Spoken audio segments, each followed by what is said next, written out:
नमस्कार, हम सचिन कुमार आप सभी आदमी को RSN ऑनलाइन क्लास में स्वागत करते हैं और उम्मीद करते हैं कि आप अपने सपनों को साकार करने के लिए खूब मन लगाकर पढ़ाई कर रहे होंगे। तो आज हम आप लोगों के लिए लेकर के आ गए हैं क्लास 10th का जो नन हिंदी है उसका चैप्टर नंबर 1 जिसका नाम है तू जिंदा है तो। इस कविता का लेखक जो है वह है शंकर शैलेंद्र। तो इस चैप्टर का आज हम लोग जितने भी ऑब्जेक्टिव क्वेश्चन आंसर है वह पूरा का पूरा करने वाले हैं। तो चलिए इसी के साथ हम लोग देखते हैं कि हमारा क्या क्वेश्चन है, उस क्वेश्चन को हम लोग आंसर क्या होगा। तो चलिए हमारा जो सबसे पहला क्वेश्चन है वह क्या कह रहा है हम लोग देखते हैं। तो सबसे पहला क्वेश्चन है कि तू जिंदा है तो कविता में किसके सर कुचल कर हम साथ चलेंगे? सुख का, दुख का, मुसीबत या हंसी? तो ऑप्शन नंबर हमारा जो सही होगा वो ऑप्शन नंबर सी सही हो जाएगा। मुसीबत का हम लोग सर कुचल कर चलेंगे। चलिए आगे बढ़ते हैं और अगला क्वेश्चन को देखते हैं। अगला क्वेश्चन कह रहा है कि कवि शंकर शैलेंद्र जमीन पर क्या उतार लाने को कहते हैं? तो ऑप्शन नंबर ए में है स्वर्ग, बी में है अमृतत्व, सी में है झरना और डी में है नहर। तो इसका सही आंसर जो होगा ऑप्शन नंबर ए यानी स्वर्ग उतार लाने के लिए कहते हैं। चलिए आगे बढ़ते हैं और अगला क्वेश्चन को हम लोग देखते हैं। अगला क्वेश्चन देखिए क्या कह रहा है। तो अगला क्वेश्चन कह रहा है तू जिंदा है तो डॉट डॉट कविता से कवि ने हमें क्या संदेश दिया है?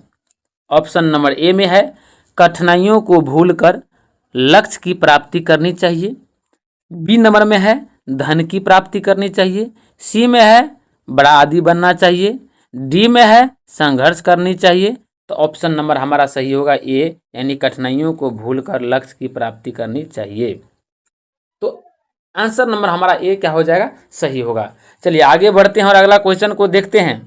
अगला क्वेश्चन क्या कह रहा है देखिए। अगला क्वेश्चन कह रहा है चमन का अर्थ है आकाश, नदी, मरुस्थल, फुलवाड़ी।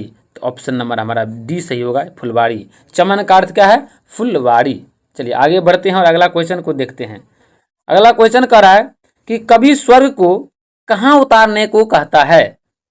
ऑप्शन नंबर ए में है पताल, बी में है घर, सी में है दरवाजे पर, डी में है जमीन पर। तो ऑप्शन नंबर हमारा डी सही होगा, जमीन पर उतार लाने को कहते हैं। चलिए आगे बढ़ते हैं और अगला क्वेश्चन को देखते हैं। अगला क्वेश्चन कह रहा है कि कौन सी कविता गहरे जीवन राग और उत्साह को प्रकट करती है? ऑप्शन नंबर ए तू जिंदा है तो, करमवीर, ऑप्शन नंबर बी में दिया गया है करमवीर, सी में है बिहारी के दोहे और डी में है बच्चे की दुआ। तो ऑप्शन नंबर हमारा ए सही होगा, तू जिंदा है तो।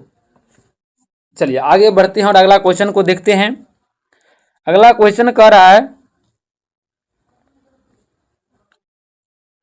जमीन के पेट में पली अगन, पले हैं जल जले टीके, न टीक सकेंगे भूख के रोग स्वराज। यह पंक्ति किस कविता से है? ईदगाह, करमवीर, बाल गोविंद भगत, तू जिंदा है तो। ऑप्शन नंबर हमारा डी सही हो जाएगा, तू जिंदा है तो। चलिए आगे बढ़ते हैं और अगला क्वेश्चन को देखते हैं। अगला क्वेश्चन कह रहा है कि बुरी है अगर पेट कि बुरे हैं दिल के दाग, ये न दब सकेंगे एक दिन बनेंगे इनकलाब। ये पंक्ति किस कवि की है? कबीर की, बिहारी की, शंकर शैलेंद्र, नरोत्तम दास। तो ऑप्शन नंबर हमारा सी होगा शंकर शैलेंद्र। चलिए आगे बढ़ते हैं और अगला क्वेश्चन को देखते हैं। अगला क्वेश्चन कह रहा है तू जिंदा है तो जिंदगी की डॉट डॉट में यकीन कर, विजय, सुख, जीत, हार। तो हमारा ऑप्शन नंबर जो सही होगा वह सी सही होगा यानी जीतम। यहाँ पे होगा तू जिंदा है तो जिंदगी की डॉट डॉट के जवाब वहाँ पे जीत हो जाएगी यानी जीत में यकीन कर। तो ऑप्शन नंबर सी हमारा सही होगा। आगे बढ़ते हैं और अगला क्वेश्चन को हम लोग देखते हैं। अगला क्वेश्चन क्या कह रहा है देखिए। अगला क्वेश्चन कह रहा है बुरी हैं अगर पेट की, बुरे हैं दिल के डॉट डॉट, ये न दब सकेंगे एक दिन बनेंगे इनकलाब। ये हैं आग, बाग, हार, दाग। तो ऑप्शन नंबर जो हमारा सही होगा वह डी यानी दाग होगा। क्या होगा? बुरी हैं अगर पेट की, बुरे हैं दिल के दाग, यानी यहाँ पे खाली स्थान जो है यहाँ पे क्या होगा? दाग होगा। दाग ये न दब सकेंगे, एक दिन बनेगा इनकलाब, ये होगा यहाँ पे, यानी ऑप्शन नंबर डी हमारा सही होगा। चलिए आगे बढ़ते हैं और अगला क्वेश्चन को देखते हैं। अगला क्वेश्चन देखिए क्या कह रहा है कि बुरी हैं अगर पेट की, बुरे हैं दिल के दाग, ये पंक्ति किस संघर्ष शीर्षक कविता की हैं? यानी फिर से एक बार हम इस क्वेश्चन को पढ़ते हैं। बुरी हैं अगर पेट की, बुरे हैं दिल के दाग, ये पंक्ति किस शीर्षक कविता की हैं? तो ऑप्शन नंबर ए में होगा तू जिंदा है तो, बी में है करमवीर, सी में है झांसी की रानी और डी में है बच्चे की दुआ। तो ऑप्शन नंबर हमारा सही होगा ए, तू जिंदा है तो। चलिए आगे बढ़ते हैं और अगला क्वेश्चन को देखते हैं। अगला क्वेश्चन कह रहा है नई सुबह के संग सदा तुझे मिली नई उम्र, यह पंक्ति किस शीर्षक कविता की है? ऑप्शन नंबर ए में है करमवीर, बी में है कबीर के पद, सी में है बिहारी के दोहे और डी में है तू जिंदा है तो ऑप्शन नंबर हमारा सही होगा तू जिंदा है तो, यानी डी नंबर ऑप्शन हमारा सही होगा। चलिए आगे बढ़ते हैं और अगला क्वेश्चन को देखते हैं। अगला क्वेश्चन कह रहा है कि तू जिंदा है, तू आ मेरी श्रृंगार कर, तू आ मुझे हसीन कर, यह पंक्ति की शीर्षक कविता की है। फिर से एक बार हम क्वेश्चन को पढ़ देते हैं। क्वेश्चन कह रहा है कि तू आ मेरी श्रृंगार कर, तू आ मुझे हसीन कर, यह पंक्ति किस शीर्षक कविता की है? तो ऑप्शन नंबर ए है बच्चे की दुआ, बी है पीपल, सी है खुशबू रचते हैं हाथ और डी है तू जिंदा है तो, यानी फाइनली ऑप्शन नंबर डी हमारा सही होगा, तू जिंदा है तो, यहां से लिया गया है ये पंक्ति। चलिए आगे बढ़ते हैं और अगला क्वेश्चन को हम लोग देखते हैं। अगला क्वेश्चन देखिए कह रहा है कि तू जिंदा है तो डॉट डॉट शीर्षक कविता क्या प्रकट करती है? प्रतिद्वंदता, गहरे जीवन राग और उत्साह, दुखदाई क्षण, संघर्ष के पल। तो ऑप्शन नंबर हमारा जो सही होगा वह बी होगा, गहरे जीवन राग और उत्साह ये कविता प्रकट करती हैं। चलिए आगे बढ़ते और अगला क्वेश्चन को देखते हैं। अगला क्वेश्चन क्या कर रहा है? अगला क्वेश्चन कर रहा है जलजले शब्द का अर्थ क्या है? जलजले शब्द का अर्थ क्या है? ए नंबर ऑप्शन में है श्रृंगार, बी में है भूकंप, सी में है जमीन और डी में है भरोसा। तो ऑप्शन नंबर हमारा जो सही होगा वह बी होगा, यानी भूकंप। यानी जलजले जो शब्द है इसका अर्थ क्या होता है? भूकंप होता है। चलिए आगे बढ़ते हैं और अगला क्वेश्चन को हम लोग देखते हैं। अगला क्वेश्चन क्या कर रहा है देखिए, जुल्म के महल गिरने की बात किस कविता में की गई है? जुल्म के महल गिरने की बात किस कविता में की गई है? तो ऑप्शन ए में है पीपल, बी में है सुदामा चरित्र, डी में है सी में है तू जिंदा है तो और डी में है कबीर के पद। तो ऑप्शन नंबर हमारा सी होगा, तू जिंदा है तो। इस कविता में जो है जुल्म के महल गिरने की बात की गई है। चलिए आगे बढ़ते हैं और अगला क्वेश्चन को देखते हैं।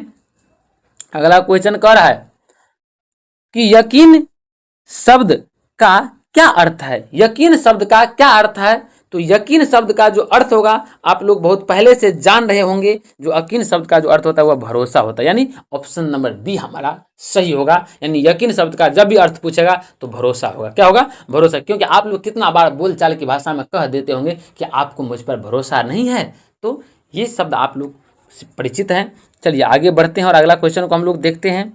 अगला क्वेश्चन देखिए क्या कर, अगला क्वेश्चन कर रहा है तू जिंदा है तो डॉट डॉट द्वारा रचित पाठ है। डायरेक्ट हम लोग मारेंगे टिक शंकर शैलेंद्र में, यानी ऑप्शन नंबर बी हमारा सही होगा। चलिए आगे बढ़ते हैं और अगला क्वेश्चन देखते हैं। इसी के साथ अगला क्वेश्चन क्या कर रहा है, हमारे करवा को किसका इंतजार है? तो हमारे करवा का किसका इंतजार है? मंजिल का इंतजार है भाई, मंजिल का इंतजार है। हमारे करवा को किसका इंतजार है? तो मंजिल का इंतजार है। ऑप्शन नंबर सी हम लोग टिक करेंगे। चलिए आगे बढ़ते हैं और अगला क्वेश्चन को देखते हैं। अगला क्वेश्चन कर रहा है गिरेंगे जुल्म के महल, बनेंगे फिर नवीन घर, अगर कहीं है स्वर्ग तो उतार ला जमीन पर, ये पंक्तियां किस कविता की हैं? तो करमवीर, कबीर की दोहे, बच्चे की दुआ, तू जिंदा है तो ऑप्शन नंबर हमारा डी सही होगा, तू जिंदा है तो। यहाँ से ये कविता ये पंक्ति लिया गया है। चलिए आगे बढ़ते और अगला क्वेश्चन को देखते हैं। अगला क्वेश्चन कह रहा है हमारा देखिए कि तू जिंदा है तो डॉट डॉट कविता में कवि क्या गुजर जाने की बात कहते हैं? गीत, संगीत, कष्ट और जुल्म। यानी ए नंबर में है गीत संगीत, बी में है कष्ट और जुल्म, सी में है नाच गान और डी में है सुबह और शाम। तो ऑप्शन नंबर हमारा जो सही आंसर होगा वह हो जाएगा बी, जुल्म और कष्ट। यानी कष्ट और जुल्म को जो है गुजर जाने की बात कहती हैं। और इसी के साथ हमारा चैप्टर का जो ऑब्जेक्टिव है खत्म हो जाता है। यानी यहाँ पे हमारा जो है ऑब्जेक्टिव द इंड हो जाता है, द इंड होता है। समझ गए बात को बच्चों?